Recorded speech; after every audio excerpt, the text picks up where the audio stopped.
को बच्चा पैदा करने के लिए जॉन जी के साथ सोना नहीं है, ये एक नया तरीका है। इसको बोलते हैं सरोगेसी। किसके जैसी?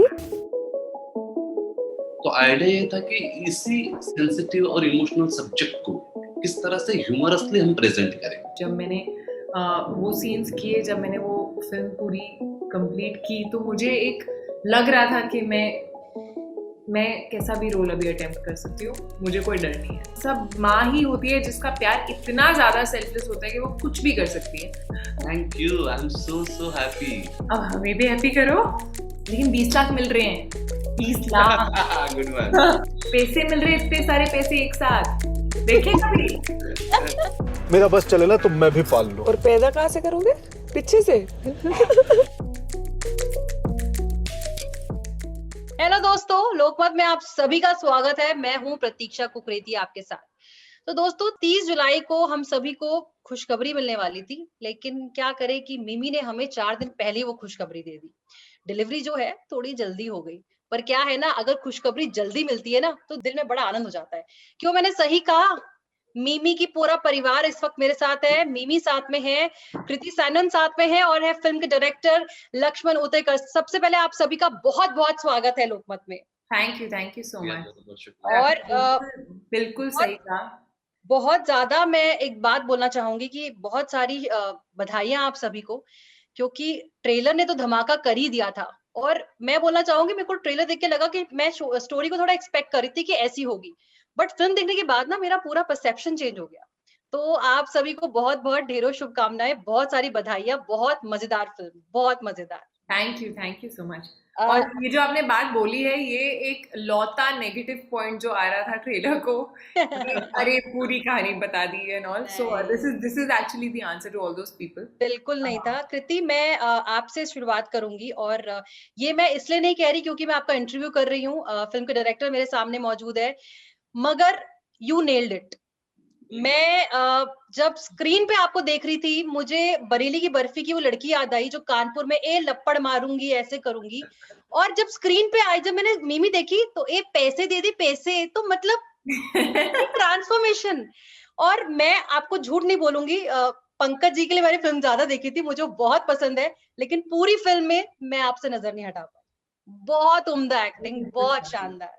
Thank you. कृति, पहला सवाल मेरा यही है कि फिल्म एक बहुत ही सेंसिटिव टॉपिक पे था। मतलब ऐसा नहीं है कि सरोगेसी पे पहली ऐसी हमने फिल्म नहीं देखी है, बट इसको बहुत ह्यूमरस तरीके से दिखाया। फिर फिल्म उसके बाद एक आपकी, मतलब फर्स्ट हाफ में आप कुछ और थे, सेकंड हाफ में आप कुछ और थे। आपके लिए मिम्मी ने आपकी लाइफ में क्या इम्पैक्ट डाला है? उसके अलावा अब आपका परसेप्शन प्रेग्नेंट लेडीज को लेकर और सिंगल मॉम्स को लेकर क्या है? मेरा परसेप्शन प्रेग्नेंट लेडीज और हर तरह की मॉम्स को लेकर ये है कि मेरी रिस्पेक्ट बहुत ज़्यादा बढ़ गई है। ऑब्वियसली पहले भी थी, but I understand what they go through a lot more now. And when women are pregnant, जो जो हमारे उनकी बॉडीज़ में जो होता है, जो हार्मोनल चेंजेस होते हैं, जो जो मूड स्विंग्स होते हैं, हंगर पैंस होते हैं, ब्लैडर पे कंट्रोल नहीं होता है, वो 9 महीने में इतना कुछ होता है उनके साथ जो दिखता भी नहीं है बाहर अच्छे से। And to carry a child in your womb for 9 months and then to go through the delivery pain, which I think is probably the most painful human experience. um, and and then to just have that kind of selfless love. I don't think mothers के अलावा सब माँ ही होती है जिसका प्यार इतना ज़्यादा सेल्फलेस होता है कि वो कुछ भी कर सकती है अपने बच्चे के लिए। and that obviously I felt and I understood a lot more film shoot करते हुए। सॉरी, आपका दूसरा क्वेश्चन क्या था? किस तरह से फिल्म ने आपको क्या आपकी लाइफ में कुछ इम्पैक्ट पड़ा है, कुछ चेंजेस आए फिल्म के बाद? आई जस्ट फील कि कुछ फिल्में, मैं ये पहले भी बोल चुकी हूँ कहीं, बट कुछ फिल्में ऐसी होती है जो आपके अंदर ना कुछ खोल देती है, कुछ ऐसी गांठ होती है जो खोल देती है, और आपको सडनली ये रियलाइज होता है कि मैं और ऊपर उड़ सकती हूँ, मैं और कुछ कर सकती हूँ। Some films give you those wings, to fly, to do more than what you do normally. And आपको अपनी पोटेंशियल एज एन एक्टर, अपना मेथड, अपनी और चीज़ें अपने बारे में पता चलती हैं। and they give you that confidence that Mimi did. जब मैंने वो scenes किए, जब मैंने वो film पूरी complete की, तो मुझे एक लग रहा था कि मैं कैसा भी रोल अभी अटेम्प्ट कर सकती हूँ, मुझे कोई डर नहीं है. So मैं बीच में इंटरप्ट करूंगी. जो डिलीवरी वाला सीन था ना, मतलब लिटरली मेरे गूज बम्प्स थे. आप रो रही थी, वो आपका वो कनेक्शन ना आपके व्यूअर तक जा रहा था. सीरियसली मजा आ गया था देख that के. is all because of Lakshman sir, because he was very clear. ये delivery scene जो है, he wanted to shoot it the real raw way, and I don't think ऐसा scene हिंदी फिल्म इंडस्ट्री में किया गया है. हम हमेशा छू के निकल जाते हैं या कॉमेडी बिल्कुल. निकाल देते हैं, लेकिन बिल्कुल. 3 चीखे मार के बच्चा पैदा नहीं होता है. So बिल्कुल वो बिल्कुल जो पेन है, he wanted not only women but also men to feel it, and बिल्कुल I'm so happy that it's come across like that. बिल्कुल. लक्ष्मण सर, आपसे मेरा सवाल ये है कि डेफिनेटली डायरेक्शन आपने एक एक चीज, एक एक सीन को बहुत नेचुरल लगा देख के. लेकिन अगर मैं फिल्म की बात करूं, कॉन्सेप्ट सरोगेसी, जो शायद अभी तक भी हमारे मतलब बहुत, अगर चलो बड़े शहरों में तो एक्सेप्ट हो रहा है, लेकिन छोटे शहरों में तो आप सोच भी नहीं सकते, मतलब भी नहीं पता होगा. उसके बाद सिंगल मॉम, उसके बाद मतलब हर तरह का एक तरह से एक बहुत सारी चीजें जो हमारी सोसाइटी में एक्सेप्ट नहीं होती है. आपके मन में कभी अप्रेहेंशन था कुछ की पता नहीं स्क्रिप्ट है कैसे मतलब हो पाएगा, मतलब कुछ ऐसा कभी कोई डाउट था मन में? डाउट कभी नहीं था. अगर डाउट होता तो मैं करता ही नहीं. डाउट नहीं था. ये फिल्म बेस है, इंस्पायर्ड है एक मराठी फिल्म कॉल्ड मला आई व्हायचं है. तो उस फिल्म से हमने सिर्फ सोल लिया है, फिल्म का हार्ट लिया है, और फिर हमने हमारी कलरफुल दुनिया सजाई. बिकॉज वो जो ओरिजिनल फिल्म थी that was emotionally heavy film. और आइडिया ये था कि आज की तारीख में हम लोग जिस स्टेट ऑफ माइंड में गुजर रहे हैं, हिंदुस्तान में नहीं दुनिया भर में, हमें इतना इमोशनली हेवी कुछ देखना नहीं है बिल्कुल. किसी को भी. तो आइडिया ये था कि इसी सेंसिटिव और इमोशनल सब्जेक्ट को किस तरह से ह्यूमरसली हम प्रेजेंट करें. हंसते हंसते रुलाए, रुलाते रुलाते हंसाए, और फिर हंसाते वो एक अच्छा सा मैसेज देके निकल जाए. जैसे आपने कहा कि सरोगेसी, एक्चुअली सरोगेसी शुरू हुई थी स्मॉल टाउन से. मतलब जब एक्सेप्टेंस नहीं है सर, बट एक्सेप्टेंस नहीं है इसका. एक्सेप्टेंस नहीं है, तो वही टूल हमने यूज करके कि ऐसे होता था. ये रियल स्टोरी है. मतलब ऐसे होता था. कई फिरंग्स आते थे हिंदुस्तान में, क्योंकि हमारा देश गरीब है, तो कई आते थे, कई औरतें सरोगेट बनती थी, और वो लोग कई बार बीच में बच्चा छोड़ के निकल जाते थे जी. और फिर क्या होता था. तो उस बेस को लेके हमने एक सोचा कि इसी को मतलब सेंसिटिविटी, इमोशंस अपनी जगह पे रहते हुए यही स्टोरी, यही कहानी लोगों को हंसते हंसते बताई जाए. तो वो अप्रोच था शुरू से. बिल्कुल. कृति, वेट भी काफी बढ़ाया आपने, मुझे लगता है कुछ सीन में तो मतलब आपके चेहरे पे वो दिख रहा था. मुझे लगता है, मतलब तुम्हें डाउट हो रहा है तुम डाउट कर रहे हो. पहले मुझे लगा कि शायद maybe camera angle, but then I realise नहीं, वेट बढ़ा. मैंने 15 किलो बढ़ाया था. तो घटाया कब, बढ़ाया कब, कैसे हुआ ये सब? बढ़ाया कुछ 2-2.5 महीने ये तो में. लॉकडाउन शुरू किया था हमने. हाँ, घटाया तो मैंने लॉकडाउन में घटाया. और मतलब अपने मन पसंद. हाँ जी. 2.5 months हमारी एक स्केड्यूल हुआ था जो मंडावा में, जो पहले हाफ का पोर्शन है जब वो प्रेग्नेंट नहीं है, और जब कुछ 2-3 महीना प्रेग्नेंट है, और फिर जब मैं वो हॉस्पिटल में चेकअप के लिए बाहर निकलती हूँ 4 महीने बाद, वो लोग आते हैं जब वापस. तो आपने एविडेंटली देखा होगा कि मैं थोड़ी सी फूल गई. मैंने बोला भी सीन में ही, मैंने बोल दिया मोटी हो गई है ना. मैंने बोल ही दिया था उसमें. तो उस स्केड्यूल से पहले बीच में 2 महीने का गैप था. तो in that 2 months I had to put on 15 kilos, जो मैंने लाइफ में कभी नहीं सोचा था कि मैं विलिंगली 15 किलो चढ़ाऊंगी. और घटाने में हमारा जैसे ही स्केड्यूल खत्म हुआ, हम वापस आए, 10 दिन में लॉकडाउन हो गया था. तो I had no choice but to do it. Most of it I did it घर पे ही, बट फिर थोड़ा बहुत जो बच गया था, वो जैसे ही जिम्स खुले, I was the first person to go inside. अच्छा लक्ष्मण सर, अगर लास्ट फिल्म की बात करूं तो बरेली की बर्फी में पंकज जी और कृति बाप बेटी का किरदार में थे. तो इस फिल्म में थोड़ा कुछ अलग किरदार है, तो आपको कुछ मतलब दोनों को कैसे आपने उस किरदार में फिट किया, और आपके मतलब जब आप ये स्क्रिप्ट जहन में आई तो कृति और पंकज जी थे आपके जहन में? शुरू से जब ये कहानी क्रैक हुई ना, और हमने लिखना शुरू करने से पहले जब कहानी क्रैक हुई तो मिमी को और पंकज जी को सोच के ही हमने लिखना शुरू किया, रोहन ने। और जब स्क्रिप्ट खत्म हुई उसके बाद हमने उनको नरेशन दिया, तो हमने पहले इमेजिन कर लिया था कि ये कर रहे फिल्म।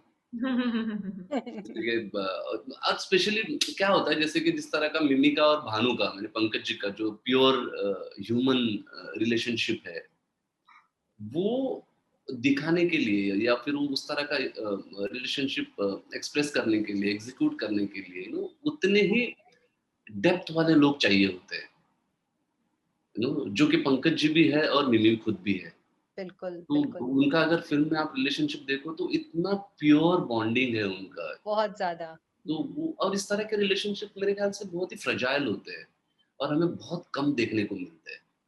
तो वो आइडिया शुरू से जब जब कहानी क्रैक हुई थी तब से ही भानु और मतलब पंकज जी और मिमी हमने हमने कास्ट कर लिया था बगैर उनके। मतलब सोचिए कृति, लक्ष्मण सर इतने हो गए कि आपको कृति नहीं मिमी बोल रहे हो। मुझे बोलती है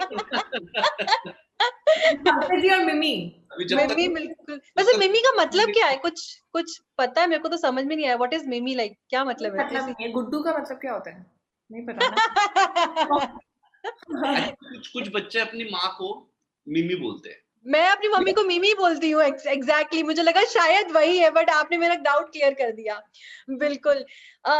कृति, फिल्म जो है, आपने बहुत सारे किरदार, बहुत सारे उसमें स्टार्स आपके साथ थे, बट जो जिस तरह से एक सरोगेसी को सोसाइटी में लिया देखा जाता है, टैबू है एक्चुअली में, मतलब नहीं एक्सेप्ट करते, औरतों को बांझ बोल देंगे, बहुत अलग तरीके से ट्रीट करते हैं।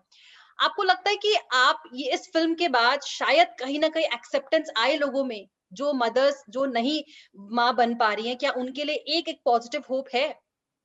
Surrogacy? Yes. Yeah, surrogacy. There have been so many incidents and cases in our industry itself. जो बिल्कुल बिल्कुल। जिनको जो बच्चा नहीं पैदा कर सकते थे तो उन्होंने they opted for surrogacy, and there are so many families who are full of a child's laughter because of surrogacy. तो वो तो है ही। तो surrogacy भी है, adoption भी है।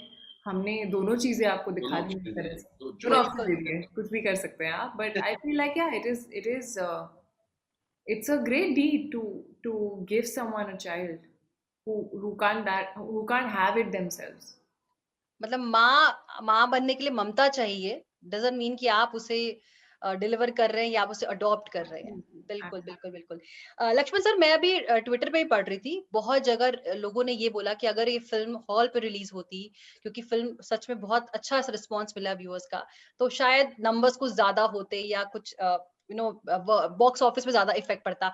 तो आपको लगता है कि फिल्म को कहीं ना कहीं थोड़ा नेगेटिव रहा कि थिएटर पे रिलीज नहीं हो पाई, ओटीटी पे रिलीज करनी पड़ रही है? एक्चुअली वो ट्विटर पे पढ़ के मुझे भी बहुत अच्छा लग रहा है। मैंने बहुत जगह पढ़ा है, it would have crossed 100, 120. Yes. But the thing is that would it cross that number today? I don't know. I don't know कितना लोग comfortable हैं थिएटर जाने के लिए. Of course हम लोगों ने जब फिल्म बनाई थी हमने थिएटर के लिए ही बनाई है. बिल्कुल। And ये ऐसी फिल्म है जो मुझे लगता है कि ज़्यादा लोग जाकर, ग्रुप्स में जाकर, फैमिली पूरी जाकर थिएटर में देखे, वो मज़ा ही कुछ और होगा इसका। It takes you through many emotions and it will. आप जब थिएटर जाते हैं तो आपका मन करता है बहुत अच्छी कहानी देखें और खुशी खुशी बाहर आए, और मुझे हमेशा बहुत अच्छा लगता था जब कोई कहानी मुझे मूव करे कि मैं रोऊं भी बीच में, वो अंधेरे में अपने आप रोकर आंसू पोंछ लो। वो एक्सपीरियंस ऑब्वियसली हमने यही सोचा था कि होगा, बट अभी 1.5 साल तक we kind of held on to the film. Our producer Dinu held on because he knew how special it is. But I don't know when theaters are going to really open, and actually even if they open, I don't know कि लोगों में कितना normal होगा। मैं पूछूं अगर खुद को, मैं अपनी फैमिली को लेके जाऊंगी theatre, I don't think so right now. So then how can I expect people to come? But ऐसे में मुझे लगता है कुछ फिल्मों की डेस्टिनी हर फिल्म अपनी डेस्टिनी के साथ आती है, एंड आई फील कि इस टाइम में ऐसी फिल्म डिजिटली आना, लोगों को, I think they all needed to watch a film that gives them that happiness and joy, and that family experience. It's one of the rare films that पूरी family साथ में बैठ के देख सकती है, you know, and बिल्कुल I'm happy that they all are enjoying and they're feeling that happiness. And so many calls मुझे इतने सारे आए हैं कि you know बहुत टाइम बाद हमने फैमिली के साथ एक फिल्म देखी और एग्जैक्टली एंजॉय की. So if we are giving that joy to them, maybe ये फिल्म की डेस्टिनी में ये था, and I'm so glad that it's getting the appreciation that it deserves. बिल्कुल And the intention was same. Like we made a family film. I mean, we were hoping कि theatre में लोग family के साथ आके फिल्म को enjoy करेंगे, but वो नहीं हुआ. बट एक अच्छी बात हो रही है कि इस माहौल में घर में लोग फैमिली के साथ बैठ के मिमी देख रहे हैं. बिल्कुल देख रहे हैं सर सो बिल्कुल आई थिंक हमारा इंटेंशन तो फुलफिल्ड हो गया. बिल्कुल लक्ष्मण सर अभी जैसे आपने हमने बात करी कि जैसे कृति ने ही बोला कि हॉल से जब निकलते हैं तो मन करता है अच्छी कहानी होनी चाहिए बट आपको लगता है कि अब ओवर द इयर्स जो लोग हैं जो ऑडियंस है वो कंटेंट को ज्यादा प्रेफर कर रहे हैं स्टार्स के ऊपर यू नो डजंट मीन कि फिल्म में कोई बड़ा स्टार हो तभी फिल्म चलेगी लेकिन अगर कंटेंट अच्छा है तो शायद ऑडियंस उससे ज्यादा कनेक्ट कर पाती है. बिल्कुल. मैंने अभी 5-6 दिन पहले प्रियदर्शनी सर का एक कोट पढ़ा था और उन्होंने लिखा था कि ये लास्ट जनरेशन थी स्टार्स की. That's true. 100%. अभी का जो इसके बाद कंटेंट ही स्टार है. So I am completely agree with that. Actually आगे से आने वाली जो फिल्में हैं फिर आज का जो ऑडियंस है उनके लिए कंटेंट फिल्म अच्छी होनी चाहिए. कोई फर्क नहीं पड़ता कौन स्टार है कौन कर रहा है. मैं अभी पंकज जी का कहीं पढ़ रही थी उन्होंने कहा कि मैं ना एक आलू की तरह हूँ मतलब मैं भिंडी के साथ भी चल जाता हूँ मैं गोभी के साथ भी हूँ तो आप अग्री करेंगे कि पंकज जी को कहीं फिट कर देंगे वो एकदम परफेक्ट हो जाते हैं उसके साथ. वो कंप्लीटली अजी उनके जो आलू की तरह ही वो बिरयानी में भी जाते हैं मटन में भी जाते हैं सब्जी भी बनती है हर जगह वो अपना जाके अपना स्वाद लोगों को दे देते हैं. कृति करियर आपका जो ग्राफ है ना वो यूं ही जा रहा है मतलब बिल्कुल चाहे डे 1 से और अब तक मैं बोलूं मिमी ने तो शायद मेरा भी परसेप्शन बहुत बदल दिया है. आपको लगता है कोई अगर आप अपने करियर को पीछे देखती है तो कहीं कोई किसी बात का रिग्रेट होता है कि मुझसे शायद यहाँ कोई गलती हो गई या कुछ मैं नहीं कर पाई ऐसा कुछ रहता है कृति अभी जहन में? I think every film जो मैंने की है हर फिल्म या तो उसने मुझे आगे बढ़ाया है या फिर कुछ सिखाया है. तो आई थिंक वो हर एक फिल्म जो है वो आपकी जर्नी को कंट्रीब्यूट करती है जिसकी वजह से आप यहाँ तक पहुँचते हैं. तो आई डोंट थिंक मैं उसमें से कुछ भी कहूँगी कि I regret anything. Yes, one thing that I was looking back actually when I completed 7 years of Heropanti and 7 years of being in the industry, and I realized that I've been terribly slow in the beginning of my journey. I have had 7 years and 8 releases, which is pathetic.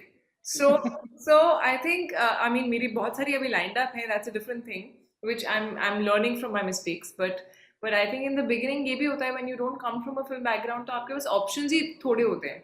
अब उसमें भी हम कई बार choosy हो जाते हैं and we don't end up doing too many films and we are too selective. So I think वो धीरे धीरे वो डर जो है ना वो धीरे धीरे हटता है and then you start taking risks and you start working more. So yeah, if I could change one thing, I would have probably worked more.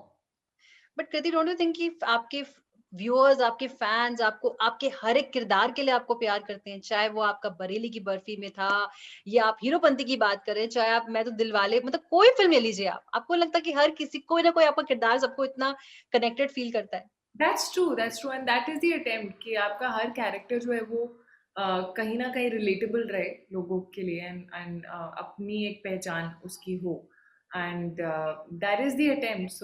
So I'm glad that we do connect with all the characters. नहीं पर पंकज जी के साथ तो आपकी सबसे ज्यादा film लग रही है मुझे पंकज जी के साथ ही लग रही है ऐसा है क्या? सबसे ज्यादा मैं उनके साथ ही करी है. एक को एक्टर है जिनके साथ बहुत ज्यादा की है that's him. And in fact he is there in Bachchan Pandey also. ओह या अब प्रेगनेंसी में बात करते हैं कुछ प्रेगनेंसी के मिथ्स आप लोगों को कभी सुना जैसे मुझे लगता है कि कोई कहता है नारियल खाओ बच्चा गोरा पैदा होगा तो ऐसा सारे हमने देखी नहीं. हमने फिल्म के अंदर ही हमने ये सारे बोल दिए हैं जो गोरा बच्चा वाला जो सीन है. घी खाओ तो बच्चा गोरा होता है. अच्छा क्या सच क्या बोला आपने सर? घी ज्यादा खाओ तो घी खाओ. और क्या मिथ्स आपने सुने प्रेगनेंसी को लेकर आप दोनों ने? मिथ्स तो जितना हमको चाहिए था उस पे हमने काफी वर्क किया था. जैसे कि प्रेगनेंसी में you feel like eating various things. But that's not a myth that you do, ना? या जैसे कि कई औरतें मिट्टी खाते हैं. हाँ पर मैं आपको एक बात बताऊं, उसमें क्या होता है, इस सब का साइंटिफिक एक चीज है, आपकी बॉडी में कैल्शियम की डेफिशिएंसी हो रही होती है, इसलिए आप चूना, स्लेट, ये सब चीजें खाते हैं, ये कैल्शियम है। सो वो चीजें बहुत लॉजिकल हैं, बट ये जो मिथ्स है वो रंग रूप, उस ऐसा बच्चा पैदा होगा, ये लड़का होगा लड़की होगा वो भी लोग बता देते हैं। हाँ, वो भी लोगों को लगता है कुछ खाने से लड़का होगा, I don't know how, it's like exactly. हाँ। कृति, जब मैं आपके जो शुरुआती सीन्स हुए प्रेगनेंसी के, चाहे वो आप चौक खा रही थी, वो बहुत चीजें आप खा रही थी, कभी वनीला आइसक्रीम ले रही हैं, कभी मतलब बहुत डिफरेंट डिफरेंट रहा बच्चे का मूवमेंट, तो मतलब कैसा आपको लगा कि सच में मैं प्रेग्नेंट हूँ? मैंने बहुत रिसर्च की थी, तो अभी जब मैं प्रेग्नेंट होंगी लाइफ में मुझे सब पता रहेगा, मुझे ऐसा लग रहा है। और सारी अगर कुछ सारी चीजें घर में लाके रखेंगे। कुछ नहीं पता होगा तो मैं लक्ष्मण सर को कॉल करूंगी।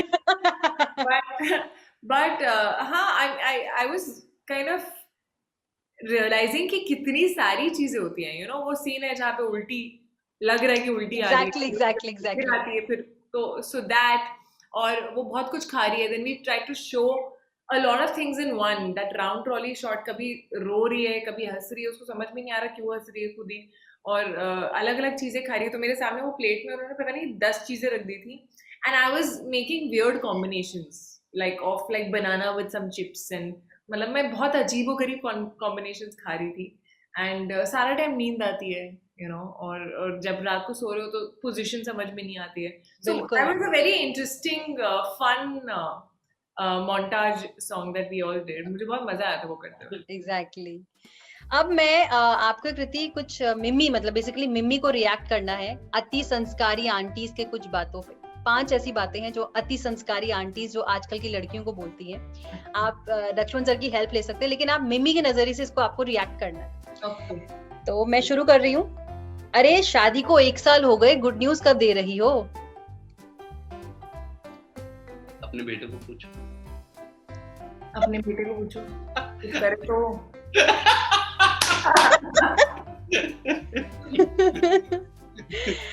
अरे मिमी, तुम्हारी वो दोस्त जो है सारे लड़कों के साथ दिन भर घूमती रहती, कुछ समझाती क्यों नहीं हो उसे? तो सारे लड़कों के साथ रात भर घूमने को कहूँ? 24 की हो गई हो मिमी, शादी कब करोगी? शादी कब करोगी? अभी तो फिलहाल एक सरोगेट बच्चा पैदा कर रही हूँ, उसके बाद होती है कि नहीं होती है अभी पता नहीं मुझे। अरे मिमी, सब बड़े लोग बैठे हैं, टांग पे टांग लेके ऐसे कैसे बैठी हो? जरा लड़कियों की तरह बैठो। क्यों लड़कियों की तरह बैठूं? क्यों लड़कियों की तरह बैठूं? मामा जी लड़कियों की तरह बैठना क्या होता है? ये किसी ने किताब में लिख रखा है कि लड़कियां ऐसे बैठती? किसी और का बच्चा अपने पेट में पाल रही हो मिमी, ये हमारे संस्कारों के खिलाफ है, हमारे समाज के खिलाफ है। लेकिन 20 लाख मिल रहे हैं, 20 लाख। Good one. पैसे बोलो ना, पैसे पैसे मिल रहे, इतने सारे पैसे एक साथ, देखे कभी? अच्छा, अब क्योंकि टाइम कम है, बट आप लोगों व्यूअर्स को ये जरूर बताना है कि वो मिमी क्यों देखे अपने स्टाइल में। मिमी, पहले तो आपको अपने स्टाइल में बताना है। मुझे मैं मेरे स्टाइल में बताऊंगी कि मिमी जो है वो मेरे लिए बहुत खास है एक्चुअली, और ये एक ऐसी फिल्म है जो आप अपनी पूरी फैमिली के साथ, तो प्लीज़ अपने मम्मी पापा, अपने बच्चों को, अपने भाई बहनों को, सबको बैठा के देखना। आपको बहुत हंसाएगी, आपको रुलाएगी कहीं कहीं, और वापस आपको हंसा देगी जब आपको समझ में नहीं आएगा कि आप रोने लग रहे थे, और एंड में प्लीज़ टिश्यू पेपर्स जो हैं वो थोड़े से साथ में रख लेना, बहुत काम आएंगे। तो मिमी आ गई है जियो सिनेमास पे और नेटफ्लिक्स पे, तो जो भी प्लेटफॉर्म है प्लीज एक मिमी नाइट आपको करनी है अपनी फैमिली के साथ। लक्ष्मण सर? मिमी जियो पे और नेटफ्लिक्स पे आ गई है ऑलरेडी, और जब थिएटर खुले थे तो हम लोग फैमिलीज के साथ थिएटर में जाके फिल्म देखते थे। वो इवेंट होता था हमारे लिए, middle class, lower middle class families के लिए। बट OTT पे ऐसा होता नहीं, क्योंकि बहुत कई बार ऐसे सीन्स होते हैं या ऐसे शॉर्ट्स होते हैं जो फैमिली के साथ देख नहीं पाते, स्किप करने पड़ते हैं। बट मिमी में कुछ भी स्किप करने की जरूरत नहीं है, पूरी फैमिली साथ में बैठो, human emotions, bonding, relationships, mother, आपकी माँ ने आपको जन्म देते हुए कितना दर्द सहन किया है, वो भी देख लेना एक बार। बिल्कुल और बिल्कुल एक बार फिल्म देख के अपनी माँ को थैंक यू भी बोलो। बिल्कुल। और मिमी को ऐसा लगता है कि वो झट से पैदा बच्चा अंदर डालेगी और फट से निकाल देगी, पर ऐसा होता है कि नहीं ये भी आपको पता चल जाएगा। बोलना पड़ेगा। बट अगर हम बात कर थोड़ा, कुछ तो मिमी का कोई तो डायलॉग बोल दीजिए, कुछ तो अपने स्टाइल में बोल दीजिए। अभी तो बोला है ये। नहीं, जो आपका वो एक्सेंट है, पैसे वाला वैसे वाला कुछ एक्सेंट कुछ तो बोलिए व्यूअर्स को। कौन सा आई वाला? एम सो हैप्पी मिमी। हाँ, समर बोलती है ना, thank you, I am so happy. अब हमें भी हैप्पी करो। बहुत शुक्रिया हमसे जुड़ने के लिए, और बहुत बहुत कॉन्ग्रेचुलेशंस आपकी पूरी टीम को एक बेहतरीन फिल्म व्यूअर्स को देने के लिए। शुक्रिया। किससे शादी की है तूने? कौन है इसका बाप? मिम्मी बोलती ये यो यो